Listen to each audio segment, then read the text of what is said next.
This, with all its power, can teach, guide, entertain, and distract you from people, places, and experiences you may never come across again, especially for kids. Our family loves to travel by car. We always have. It's great family time, and it's a chance to experience a lot of things together. But this can sneak up and steal some quality time, and time we know goes by fast enough. So what I did on a recent trip, I put together a secret backpack full of stuff for my daughter. She knew about the pack, but she didn't know what was inside. My plan that this and the contents of it would keep her from looking around on the phone and keep her looking around at what we were experiencing, looking forward to the next stop, not the next Instagram post, Snapchat, or the next text. Did it work? Yeah, I got one. How about the Wally World National Anthem? Huh? Okay, you start. Our quest was not an amusement park, but a family wedding and reunion. In no time, we were racing freight trains west, and I was on track with a plan to keep technology from derailing my daughter's attention. Hey, we're almost to Oklahoma. Connect with the backpack yet? No. About 15 minutes. I'm setting the timer. We're going to stop off. On the phone again? Not that I wanted her to pack her phone away completely. I just wanted to make sure that she was soaking in what would otherwise be passing her by. Perhaps you don't want to see the second largest ball of twine on the face of the earth. When we travel, we like to take a road less traveled from time to time. Not one like this, that would be insane.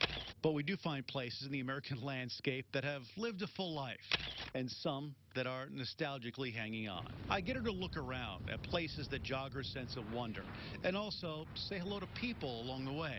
Like this hotshot crew out of Oregon. They're on their way to fight wildfires. They've got a lot of stories to tell. I knew the phone, camera, would play a role in her engagement and connection to the trip. But let's face it, at times there wasn't a lot outside to look at, let alone take pictures of. So I knew I needed to ramp things up inside. Dad, check him out.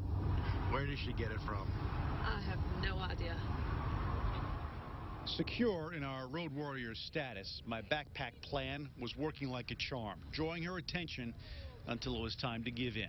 I packed up an even split of things that she'd enjoy and we'd enjoy as a family, from Mad Libs, mystery stories, and magnetic board games.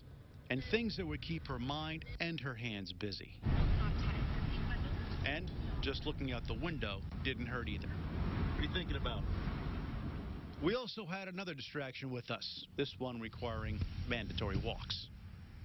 When we got to see family, I kept her engaged with activities that she could share with those around us, including my mom, and also let her explain the finer qualities of the perfect batch of slime with her aunt and uncle. When she got to choose an activity, it had to be something away from a phone, even the one we found at a mountain resort, away from a TV or a movie theater. Her choices never disappointed, from whitewater rafting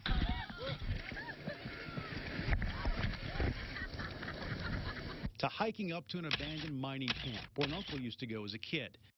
By this time, she began keeping us busy and even turning the tables on me when I got distracted. I had no service, by the way. But overall, things worked out. Phones became cameras solely, not wireless connections to distractions.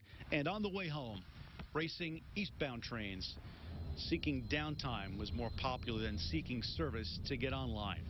And it was clear to me, while I was trying to teach her a thing or two, she taught me more than she knows. And certainly, while it's easier to have this at hand, having things like this at your youngsters' fingertips when you travel creates time together. And that's one thing I couldn't put in this bag. But it is, it turns out, the most important thing that came out of it. Ashley? A beautiful